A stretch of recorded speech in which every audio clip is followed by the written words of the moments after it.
Hello দর্শক, এবার Copa আমেরিকায় সবার আগে কোয়ার্টার ফাইনাল নিশ্চিত করেছে আর্জেন্টিনা। কোপা আমেরিকায় কোয়ার্টার ফাইনালে আর্জেন্টিনার প্রতিপক্ষ কে হচ্ছে? পারবে কি আর্জেন্টিনা কোয়ার্টার ফাইনালে জিতে সেমিফাইনালে যেতে? বিস্তারিত জানতে ভিডিওটি শেষ পর্যন্ত দেখুন।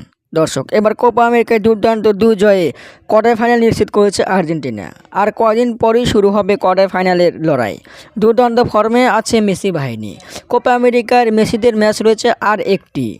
পেরুর বিপক্ষে যদি ম্যাচ জেতে তাহলে আর্জেন্টিনা হবে গ্রুপ চ্যাম্পিয়ন।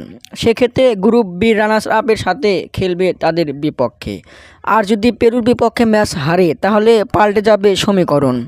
গতবার কোপা আমেরিকায় দুর্দান্ত পারফর্ম করে হয়েছেন চ্যাম্পিয়ন। এবারও চ্যাম্পিয়নের দৌড়ে আছে আর্জেন্টিনা। কোয়ার্টার ফাইনালে ভেনেজুয়েলার বিপক্ষে মুখোমুখি হওয়ার কথা থাকলেও কাগজে কলমে সেটা একেবারেই শূন্য। সেক্ষেত্রে কোয়ার্টার ফাইনালে আর্জেন্টিনার মুখোমুখি হওয়ার দৌড়ে আছে মেক্সিকো ও ইকুয়েডর। দর্শক, আর্জেন্টিনা কি পারবে কোপা আমেরিকায় এবার কোয়ার্টার ফাইনালে জিতে সেমিফাইনালে যেতে? আপনাদের মতামত কমেন্টের মাধ্যমে জানিয়ে দিন। ধন্যবাদ।